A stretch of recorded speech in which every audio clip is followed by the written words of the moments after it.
नमस्कार दोस्तों, डेट आज की देखो 9 जुलाई 2024 है और स्वागत है आपका एटोएल डिस्कशन में। डिस्कशन की हम स्टार्टिंग करें उससे पहले कोट देख लीजिए आज का। सोक्रेटिस का कोट है, the only good is knowledge and the only evil is ignorance. Knowledge का क्या मतलब है? देखो, नॉलेज का मतलब है फैक्ट्स जानना, उन फैक्ट्स को समझना, उन फैक्ट्स को अप्लाई करना, उन फैक्ट्स के बेसिस पे नए नए आइडियाज क्रिएट करना। समझ गए? नॉलेज का मतलब सिर्फ इंफॉर्मेशन से नहीं है। इंफॉर्मेशन को समझना, इंफॉर्मेशन को अप्लाई करना, उस इंफॉर्मेशन के बेस पे नए आइडियाज क्रिएट करना। जैसे देखो, नॉलेज को क्यों अच्छा बताया जाता है सोक्रेटिस के द्वारा? अच्छे डिसीजंस लेने में मदद करती है नॉलेज। अब जैसे कोविड-19 की महामारी फैल रही थी, कुछ लोग सोशल डिस्टेंसिंग कर ही नहीं रहे थे, कुछ लोग मास्क लगा ही नहीं रहे थे। आप बोलोगे सर, ऐसे तो जो पढ़े लिखे लोग थे उस समय वो भी कई मास्क नहीं लगा रहे थे, सोशल डिस्टेंसिंग नहीं प्रैक्टिस कर रहे थे।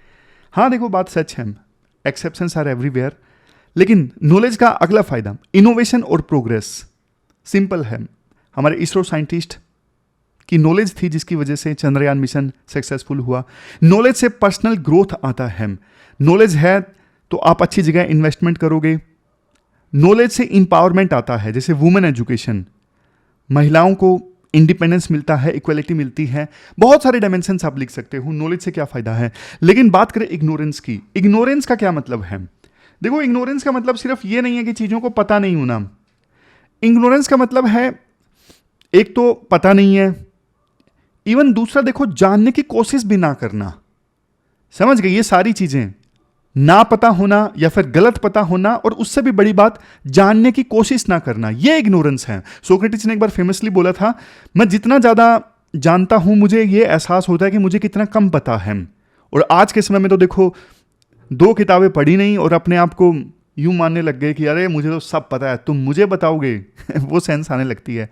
नॉलेज के बारे में एक चीज़ बोलूं, नॉलेज तो ना वो समुद्र है जिसका कोई बॉटम नहीं है, कोई बॉर्डर नहीं है। बॉटमलेस एंड बॉर्डरलेस सी है नॉलेज।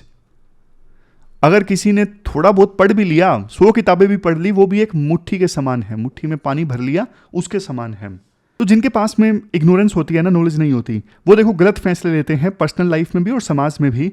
वो डिस्क्रिमिनेशन करते हैं कि ये दूसरी कास्ट का लोग हैं, इनसे शादी नहीं करनी, ये इम्प्योर हैं। क्यों? क्योंकि उनके पास नॉलेज नहीं है, इग्नोरेंस है ना। वो जानने की कोशिश कर रहे इंसान इंसान के बीच में भेदभाव क्यों। इसके बाद वो मैनिपुलेशन का शिकार जल्दी हो जाते हैं जिनके पास में नॉलेज नहीं होती, इग्नोरेंस होती है।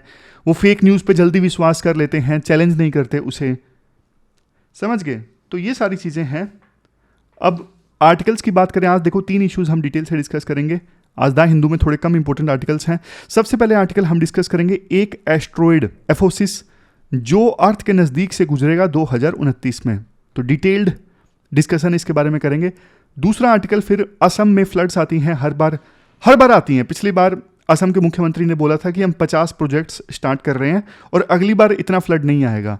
लेकिन इस साल भी देखो भारी फ्लड्स देखने को मिल रही हैं। और अब तो उन्होंने बोल दिया कि हम क्या करें, हमारी ज्योग्राफी ऐसी है जिसके वजह से फ्लड्स आती हैं।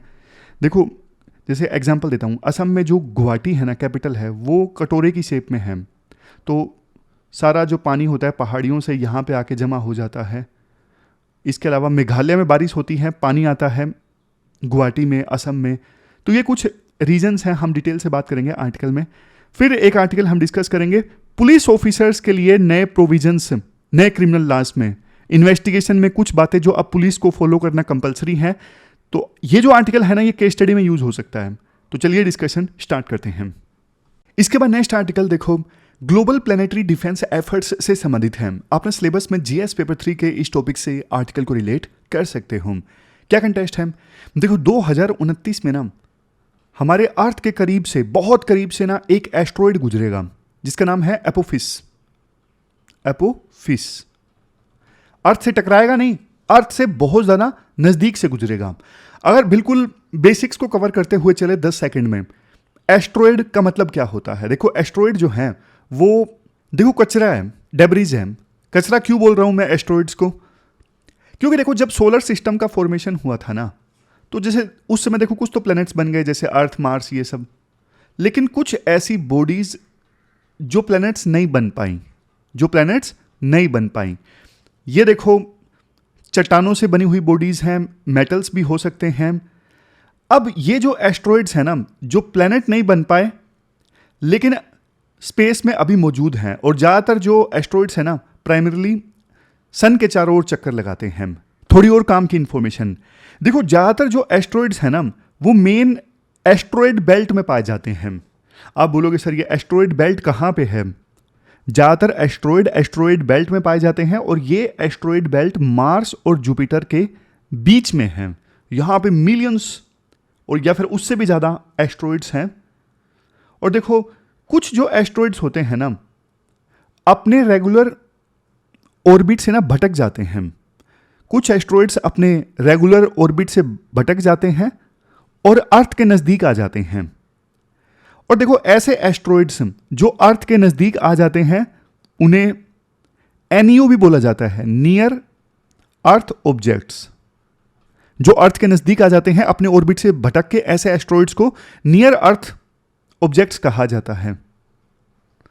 बट देखो ऐसे एस्ट्रॉइड्स जो बहुत ज़्यादा नज़दीक आ जाते हैं, मतलब इतने ज़्यादा नज़दीक आ जाते हैं कि उनसे अर्थ को खतरा भी हो सकता है, तो फिर ऐसे एस्ट्रॉइड्स को नियर अर्थ ऑब्जेक्ट नहीं बोलते, फिर एक फर्दर कैटेगरी में डाल दिया जाता है इनको potentially hazards asteroids, PHA, potentially hazards asteroids. समझ गए? ये वो होते हैं जो अर्थ के बहुत ज़्यादा करीब आ जाते हैं कि अर्थ को खतरा है। चलो इतनी बेसिक्स अभी के लिए बहुत हैं। तो 2029 में ना एक एस्ट्रॉइड है जिसका नाम है एपोफिस।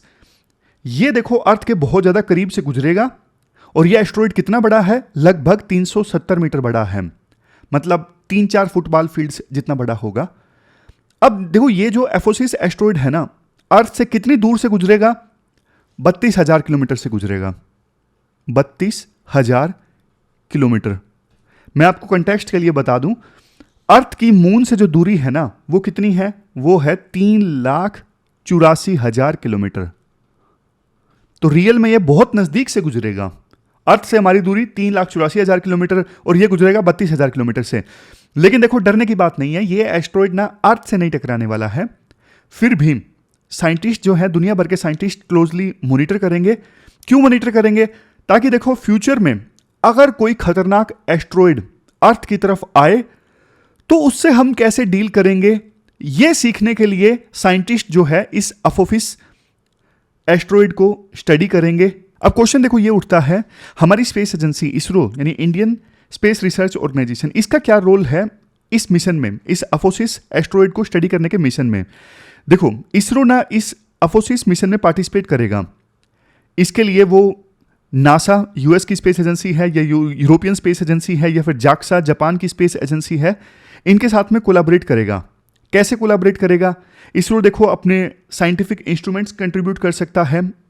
इसके अलावा टेक्निकल सपोर्ट इसरो प्रोवाइड करेगा। इसरो के जो साइंटिस्ट हैं वो डेटा को एनालाइज भी करेंगे। और देखो ये सब करने से ना इंडिया को भी एस्ट्रॉइड डिफेंस के बारे में बहुत कुछ सीखने को मिलेगा। अब मैं आपको ना थोड़ा डिटेल से बताता हूँ।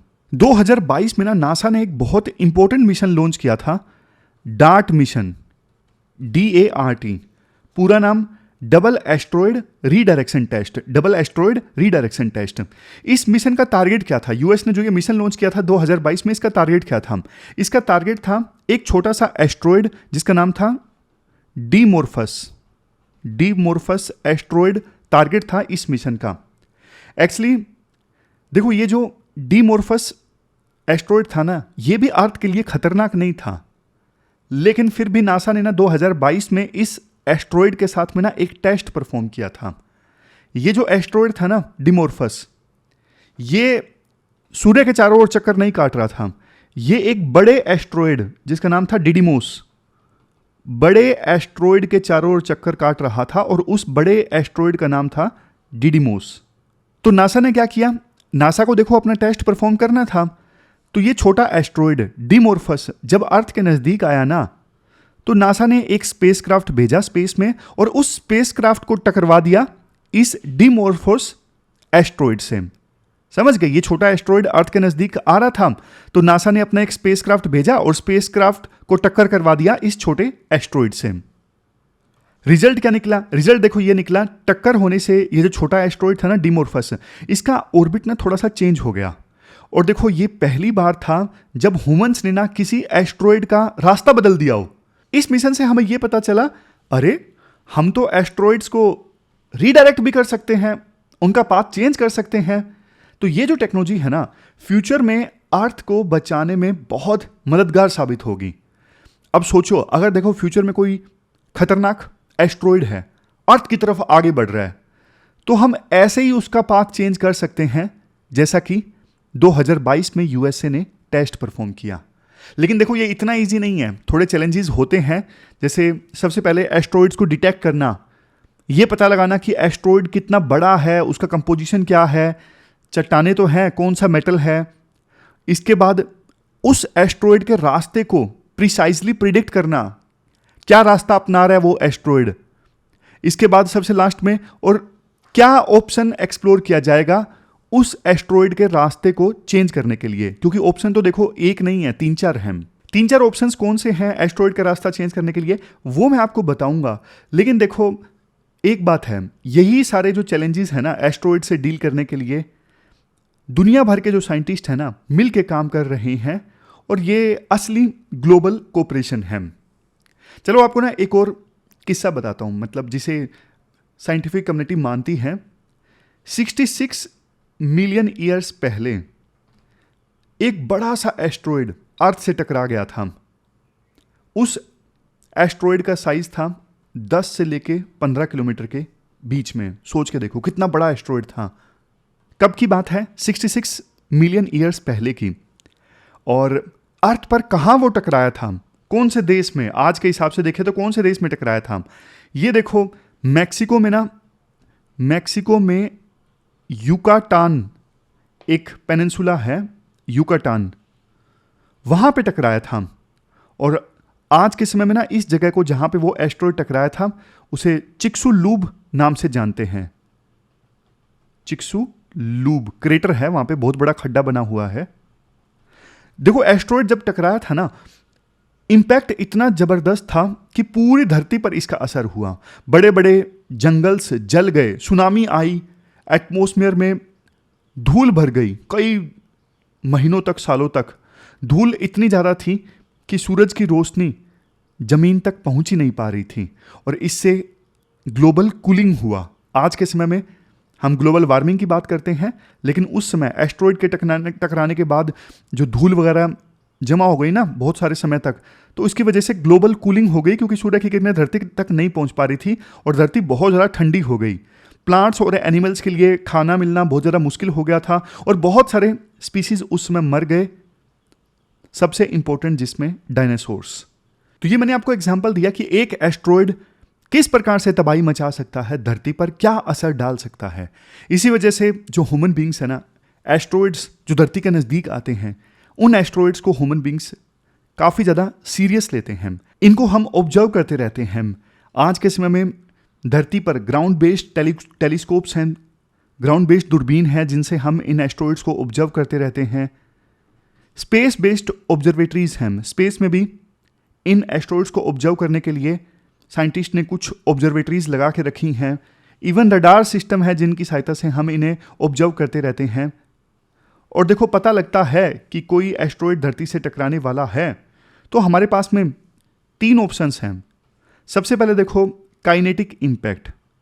काइनेटिक इम्पैक्ट जैसा नासा ने 2022 के मिशन में किया, अपना एक स्पेसक्राफ्ट को टकरवा दिया एस्ट्रॉयड से, जिससे एस्ट्रॉयड का जो रास्ता है वो चेंज हो गया। तो ये क्या था? ये काइनेटिक इम्पैक्ट था कि हमने स्पेसक्राफ्ट को टक्कर मरवा दी एस्ट्रॉयड से, एस्ट्रॉयड का रास्ता चेंज। दूसरा ऑप्शन है ग्रेविटी ट्रैक्टर। ये इंटरेस्टिंग है, ग्रेविटी ट्रैक्टर। देखो ग्रेविटी ट्रैक्टर ना एक वो स्पेसशिप है जो एस्ट्रॉयड के पास जाकर उसको अपनी तरफ अट्रैक्ट करता है, और ये अट्रैक्शन इतनी कम होती है कि एस्ट्रॉयड तुरंत के तुरंत मूव नहीं करता, बट टाइम के साथ उसके पाथ में ना थोड़ा थोड़ा चेंज आना स्टार्ट हो जाता है। इस टेक्निक से ना हम एस्ट्रॉयड को अर्थ से दूर ले जा सकते हैं। ग्रेविटी ट्रैक्टर बनाने के लिए हमें बहुत हैवी स्पेसशिप चाहिए, तभी तो वो एस्ट्रॉयड को अपनी तरफ अट्रैक्ट कर पाएगा, ग्रेविटी से उसको मूव कर पाएगा। समझ गए? लेकिन ये एक सेफ और रिलायबल मेथड है एस्ट्रॉइड से बचने का, क्योंकि इसमें ना एस्ट्रॉइड को तोड़ने फोड़ने की जरूरत नहीं है। जो स्पेसक्राफ्ट होगा उसमें ग्रेविटी होगी और वो एस्ट्रॉइड को अपनी तरफ खींचेगा। लेकिन अगर ये ऑप्शन भी काम नहीं किया तो फिर तीसरा ऑप्शन है, लास्ट ऑप्शन है न्यूक्लियर एक्सप्लोजन। न्यूक्लियर धमाका करवा दो। बट देखो, कोई भी ऑप्शन यूज करें बहुत ज़्यादा प्लानिंग की जरूरत है, क्योंकि पता नहीं ना, पहले हो सकता है कि एस्ट्रॉइड सिर्फ अर्थ को टच करता हुआ जा रहा हो, लेकिन इन ऑप्शंस के यूज करने से उसका रास्ता ऐसे चेंज हो गया कि अब तो वो धरती के बीचों बीच टकराएगा। और बात करें देखो इसरो की, हमारे लिए तो इसरो का काम इंपॉर्टेंट है। इसरो ने देखो स्पेस टेक्नोलॉजी में आपको भी पता है बहुत प्रोग्रेस की है। चंद्रयान मिशन हो या फिर मार्स ऑर्बिटर मिशन हो, इन मिशंस से इंडिया ने प्रूव किया है कि वो भी देखो एडवांस जो स्पेस मिशंस हैं उनको हैंडल कर सकता है। तो इसरो का जो पार्टिसिपेशन है इस एफओफिस एस्ट्रॉइड को ऑब्जर्व करने में, वो देखने लायक चीज़ होगी। तो ये पूरा इशू हमने डिस्कस किया, उम्मीद है कि आपको समझ में आया होगा। चलते हैं आगे। इसके बाद देखो नेक्स्ट आर्टिकल द हिंदू का, पुलिस ऑफिसर्स के लिए ना नए प्रोविजंस से संबंधित है। आप ना सिलेबस में जीएस पेपर सेकंड के इस टॉपिक से आर्टिकल को रिलेट कर सकते हो। क्या कंटेस्ट है देखो, नए क्रिमिनल लॉज जैसे भारतीय न्याय संहिता, भारतीय नागरिक सुरक्षा संहिता और भारतीय साक्ष्य संहिता, तीनों इंप्लीमेंट होने स्टार्ट हो गए हैं 1 जुलाई से।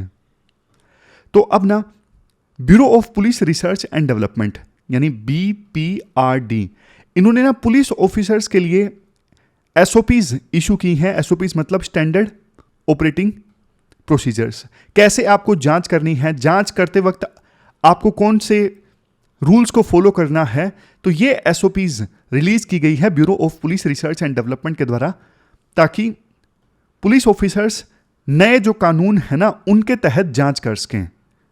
जैसे सबसे पहला पॉइंट आपको बताता हूं, कई बार आपने देखा होगा पुलिस ऑफिसर्स ना एफआईआर दर्ज करने से मना कर देते हैं और सिली रीजंस देते हैं।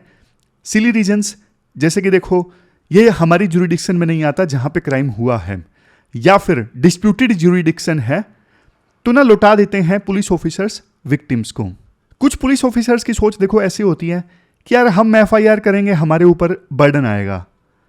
तो ना सरकार ने पहले भी ना रूल बना रखा था, कंपलसरी कर रखा था, अगर देखो क्राइम ए पुलिस स्टेशन के एरिया में हुआ है ना और विक्टिम बी पुलिस स्टेशन के एरिया में जाता है शिकायत दर्ज करवाने के लिए, तो बी पुलिस स्टेशन के जो ऑफिशियल्स है ना वो विक्टिम को लौटा नहीं सकते ये कहते हुए कि हमारी जुडिक्शन में क्राइम नहीं हुआ है, एफआईआर तो दर्ज करनी ही पड़ेगी, जिसे बोलते हैं जीरो एफआईआर।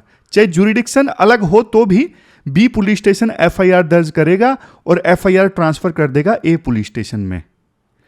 तो जुरिडिक्शन ना होना तो भी पुलिस स्टेशन को एफआईआर दर्ज करनी पड़ती है, इसे जीरो एफआईआर बोलते हैं, जिसे बाद में कंसर्न्ड पुलिस स्टेशन को ट्रांसफर कर दिया जाता है। बट ना सरकार ने कंपलसरी कर रखा था, बट फिर भी पुलिस ऑफिसर्स ना कई बार पालन नहीं करते थे इस चीज का। बट अब भारतीय नागरिक सुरक्षा संहिता में ना ये चीज कंपलसरी बना दी गई है, डायरेक्ट लिख दिया गया है सेक्शन 173 में कि अगर कोई पुलिस स्टेशन एफआईआर दर्ज करने से मना करेगा ना तो उसके खिलाफ पीनल एक्शन हो सकता है, कार्रवाई हो सकती है। नेक्स्ट प्रोविजन देखो, ये तो पहले भी एप्लीकेबल था कि कोई भी पर्सन ना बोल के अपनी एफआईआर दर्ज करवा सकता है। कुछ लोग पढ़े लिखे नहीं होते तो वो पुलिस स्टेशन में जाके आप बीती सुना सकते हैं कि मेरे साथ ऐसा ऐसा हुआ, या फिर पुलिस स्टेशन में लिख के भी एप्लीकेशन दी जा सकती थी कि देखो शिकायत है मेरी, आप इस पर एफआईआर दर्ज करो। बट अब ना इलेक्ट्रॉनिक मीन्स से भी एफआईआर दर्ज करवाई जा सकती है। आप बोलोगे सर अभी भी तो ऑनलाइन एफआईआर दर्ज होती है। अभी देखो कुछ कुछ केसेस में होती है, जैसे साइबर फ्रॉड हो गया, हैकिंग वगैरह हो गई, इवन बहुत सारे रीजन्स में दूसरे केसेस के लिए भी होते हैं। बट पूरे भारत में आप यूं कहें यूनिवर्सली किसी भी क्राइम के लिए ऑनलाइन एफआईआर दर्ज होती है तो वो कहना गलत होगा। बट अब ना ये प्रोविजन किया गया है कि इलेक्ट्रॉनिकली भी एफआईआर दर्ज करवाई जा सकती है। मैंने वेबसाइट से शिकायत कर दी, लेकिन 3 दिनों के अंदर अंदर मुझे ना साइन करनी पड़ेगी वो शिकायत, तभी वो दर्ज होगी। ऐसे तो कोई भी फर्जी एफआईआर कर दे, फर्जी शिकायत दे दे। ऑनलाइन कोई शिकायत दे सकता है, लेकिन 3 दिनों के अंदर अंदर उसे साइन करना होगा। और पुलिस ऑफिशियल्स को लगता है कि जो ऑनलाइन शिकायत मिली है बहुत ज्यादा सेंसिटिव नेचर की है, तो बिना साइन का इंतजार किए भी पुलिस तुरंत की तुरंत जांच स्टार्ट कर सकती है अगर सेंसिटिव नेचर की एप्लीकेशन है, शिकायत है तो। अब ये देखो, पुलिस डिपार्टमेंट डिसाइड करेगा कि इलेक्ट्रॉनिक मोड में शिकायत कैसे दर्ज करवाई जा सकती है। या तो देखो पुलिस वेबसाइट पे जाके, या फिर जो पुलिस ऑफिशियल्स की ऑफिशियली पब्लिश्ड ईमेल आईडीज हैं वहां पे शिकायत भेज के, या फिर crime and criminal tracking network system के थ्रू, जैसे भी ये पुलिस डिपार्टमेंट अभी डिसाइड करेगा। अब तीसरी चीज है, देखो पुलिस ना कई बार ना सर्च ऑपरेशंस कैरी आउट करती है, किसी के घर की छानबीन कर ली। अब भारतीय नागरिक सुरक्षा संहिता में प्रोविजन यह किया गया है सेक्शन 185 में, जब भी पुलिस किसी घर में या फिर दूसरी जगह पे सर्च ऑपरेशन कैरी आउट करेंगे ना, तो उसकी वीडियोग्राफी होना जरूरी है। इवन क्राइम का जो सीन है ना, पुलिस पहुंची क्राइम के सीन पर, तो सीन पर पुलिस इधर उधर जांच कर रही है, तो वहां पे भी वीडियोग्राफी होनी जरूरी है। ये इसे कंपलसरी बना दिया गया है। ये प्रोविजंस अब कंपलसरी बना दिए गए हैं पुलिस के लिए। अगर पुलिस ऐसा नहीं करती है तो फिर देखो एक्यूज्ड को फायदा हो जाएगा, एक्यूज्ड जो है उसको बेनिफिट मिल जाएगा। कोर्ट जो है पुलिस से क्वेश्चंस पूछेगी, पुलिस ने ये काम नहीं किया मतलब पुलिस ने गलती की है। और इसके लिए जो इन्वेस्टिगेटिंग ऑफिसर्स हैं ना, आईओ हैं, उनको इलेक्ट्रॉनिक डिवाइसेस जैसे कैमरा वगैरह प्रोवाइड किए जाएंगे, प्रॉपर ट्रेनिंग दी जाएगी ताकि वो वीडियोग्राफी करवाएं। हाँ, इसके बाद एक नेक्स्ट बढ़िया एप्लीकेशन है, क्लाउड बेस्ड एप्लीकेशन है ई साक्ष्य। साक्ष्य होता है एविडेंस। अब देखो पुलिस वाले जाएंगे, जैसे क्राइम के सीन पर गए, वहां पे उनको फोटोज लेनी होती हैं। पहले क्या है, फोटोज ली जाती हैं, उनको संभाल के रखा जाता है। लेकिन ना इस एप्लीकेशन के थ्रू पुलिस वाले फोटो लेंगे ना क्राइम सीन के या फिर दूसरी जगह की, ऑटोमेटिकली देखो उन फोटोज पे ना टाइम स्टैंप लग जाएगा, लोकेशन के कोऑर्डिनेट्स आ जाएंगे कि फोटो यहां पे इस जगह पे ली गई है और इस टाइम पे ली गई है। जियो टैग्ड हो जाएंगी फोटोज और टाइम स्टैंप भी आ जाएगा। तो जबरदस्त फायदा इसका ये होगा, बाद में ना ये फोटोज कोर्ट में सीधा दिखाई जा सकेंगी और ऑथेंटिसिटी पे कोई क्वेश्चन नहीं उठेंगे। मतलब कई बार डिफेंस वाले बोल दे सकते थे कि फोटो क्राइम सीन की नहीं है, आप साइबर फोरेंसिक एक्सपर्ट से जांच करवाइए। लेकिन इस एप्लीकेशन के थ्रू फोटोज ली जाएंगी तो सब कुछ टाइम स्टैंपिंग के साथ में होगा, लोकेशन के साथ में होगा, तो ऑथेंटिसिटी पे क्वेश्चंस नहीं उठाया जा सकेगा।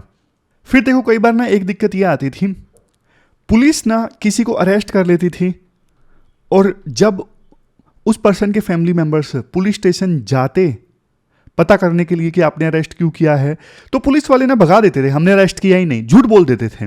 अंदर लॉकअप में वो पर्सन बैठा है जिसको अरेस्ट किया गया है, लेकिन पुलिस वाले ना झूठ बोल देते थे, बताते ही नहीं थे किसको कि हमने अरेस्ट कर लिया है।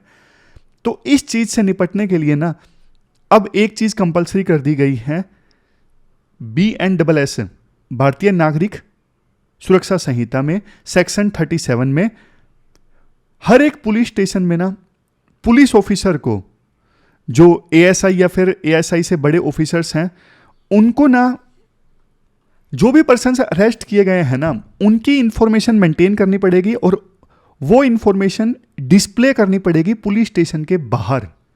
ये देखो बोर्ड्स लगे होंगे पुलिस स्टेशन के बाहर, इंक्लूडिंग इन डिजिटल मोड।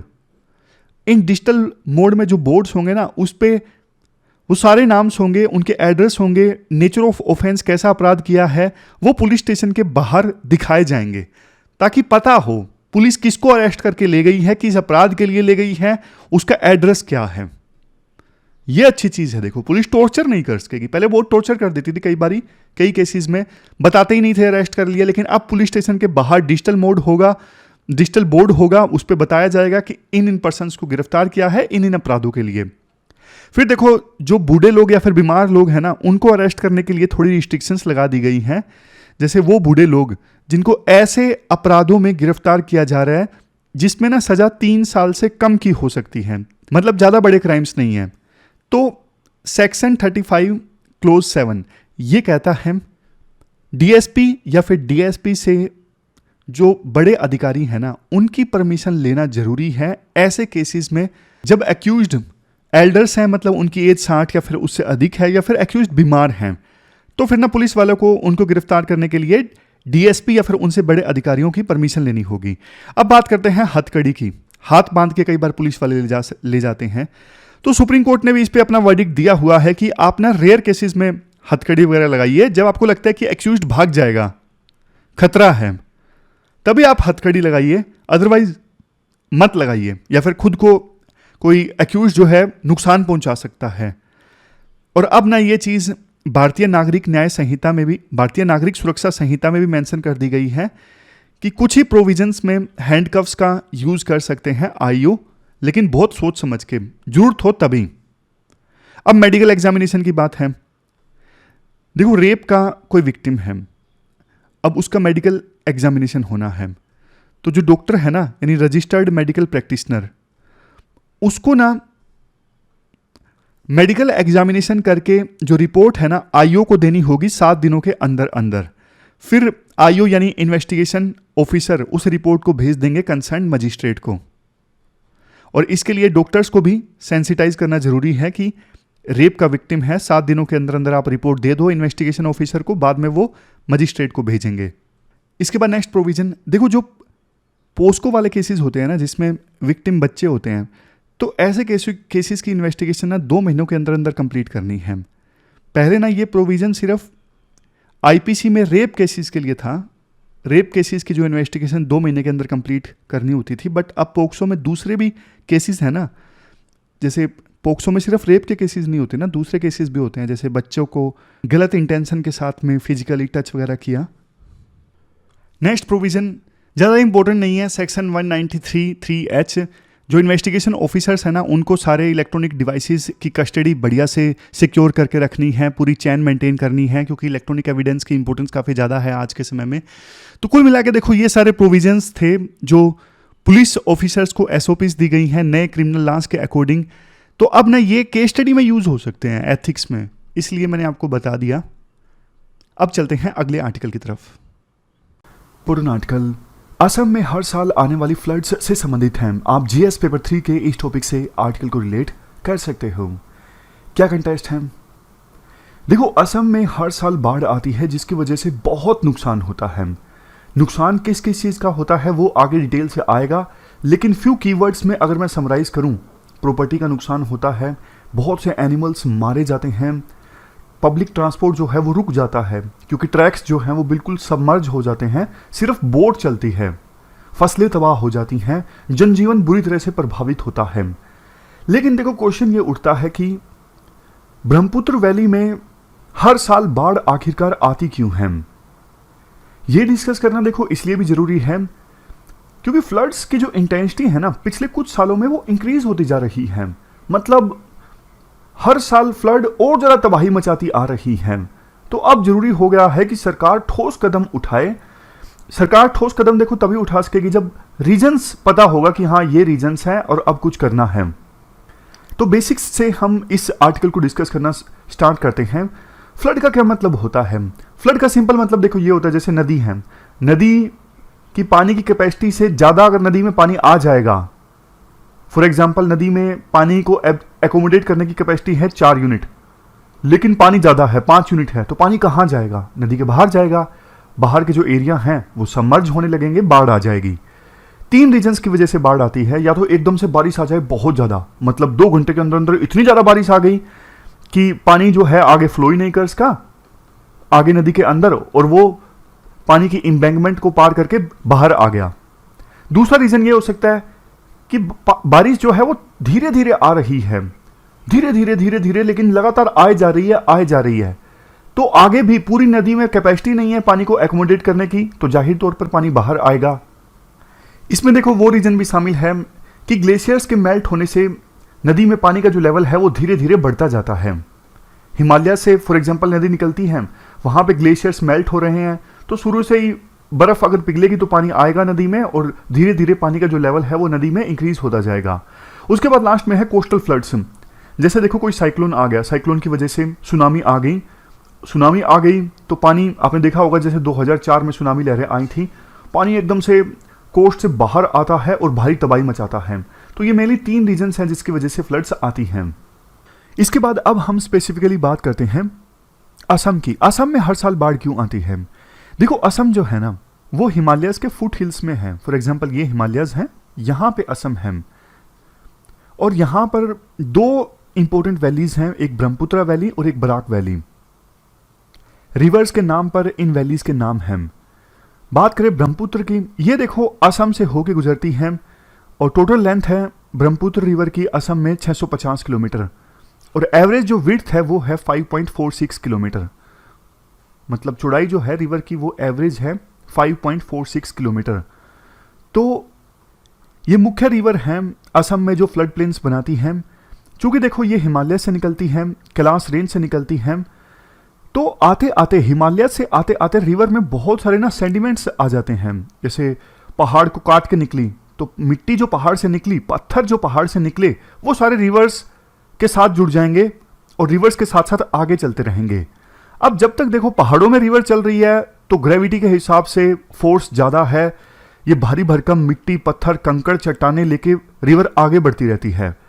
लेकिन जैसे ही प्लेन एरिया में आती है ना रिवर, तब फोर्स कम हो जाती है। इस वजह से वो सारी मिट्टी जो पहले लेके चल रही थी ना, कंकड़, मिट्टी, चट्टाने, वो धीरे धीरे अब जमा करना स्टार्ट कर देती हैं। अब देखो रिवर की जो कैपेसिटी है ना, वो पानी को एकोमोडेट करने की और ज़्यादा कम हो जाती है, क्योंकि सारी जो मिट्टी वो कैरी कर रही थी उसने जमा कर दिया, डिपॉजिट बना दिया। अब सेडिमेंटेशन इतना ज़्यादा हो गया, यानी मिट्टी, कंकड़ वगैरह इतने ज़्यादा जमा हो गए कि पानी को एकोमोडेट करने की रिवर की जो कैपेसिटी है वो और ज़्यादा कम हो गई। सीधा सा लॉजिक है।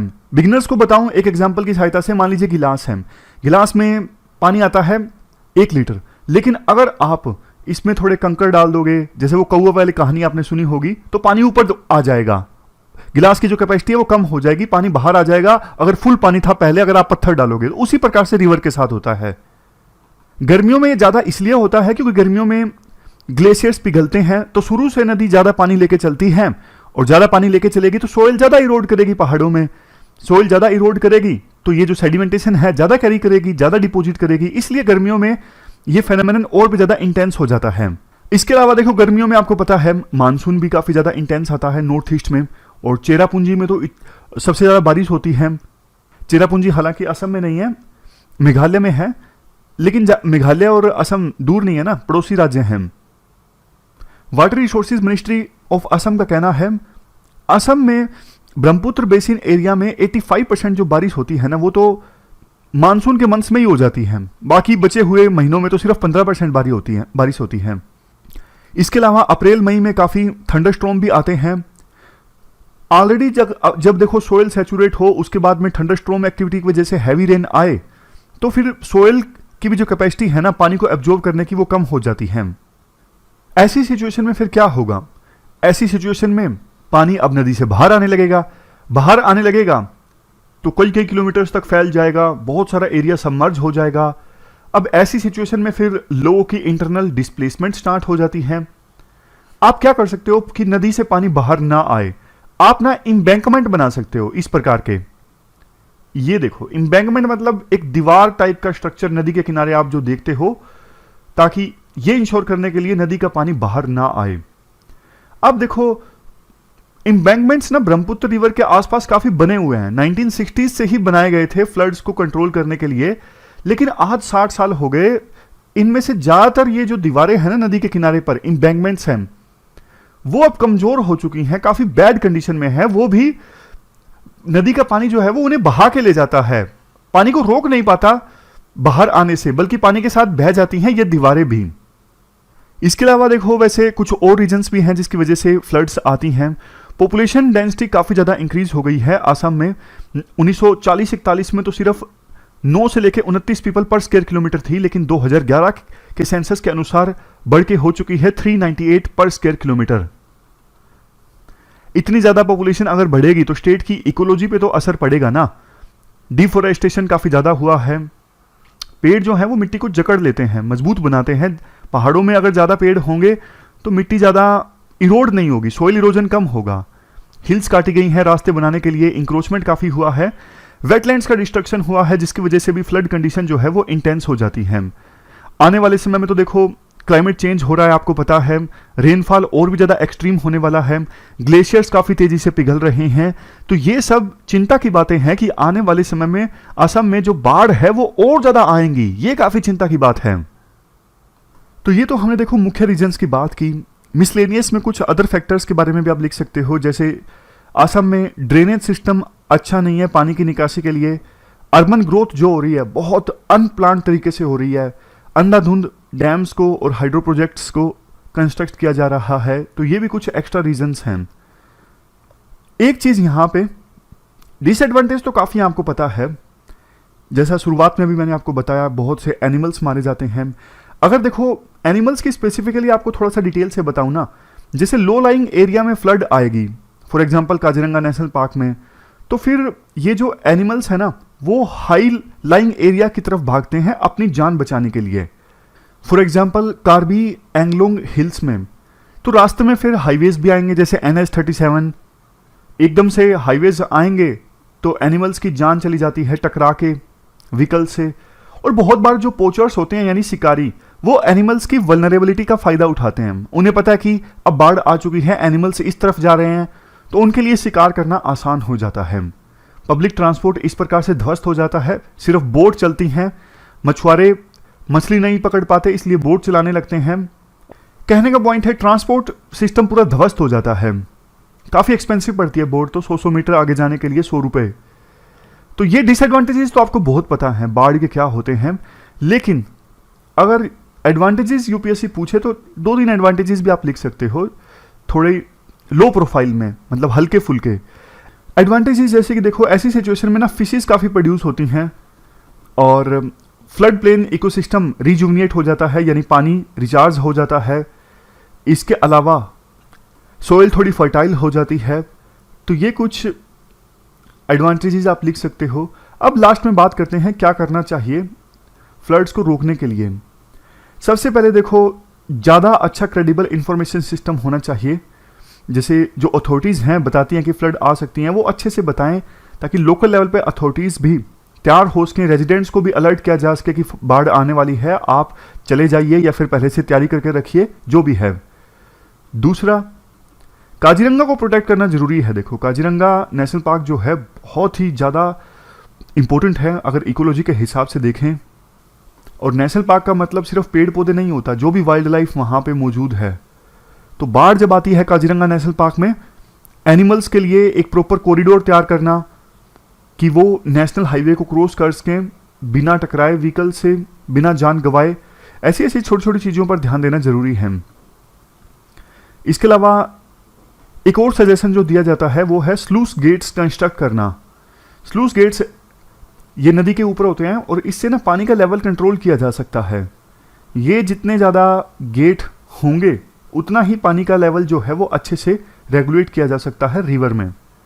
दूसरे मेजर्स जैसे देखो असम में भी एक centre for disaster management establish करने की आवश्यकता है, जो इन सभी स्टेप्स को लिए जा रहे हैं बाढ़ को रोकने के लिए, उनकी इफेक्टिव इंप्लीमेंटेशन को मॉनिटर कर सके। तो ये पूरा आर्टिकल हमने डिस्कस किया, चलते हैं आगे। ये क्वेश्चंस आपको अटेम्प्ट करने हैं, 2 क्वेश्चंस आपको अटेम्प्ट करने हैं। एक तो देखो एस्ट्रॉयड एपोफिस से संबंधित और दूसरा फिर असम में जो हर साल फ्लड्स आती हैं उससे संबंधित। दोनों क्वेश्चंस का आंसर आपको 250 वर्ड्स में देना है। ये थी हमारी आज की डिस्कशन। फिलहाल इस डिस्कशन में इतना ही है। आप अच्छे से पढ़िए, अपना ख्याल रखिए। मिलते हैं कल एक नई डिस्कशन के साथ। Thank you very much.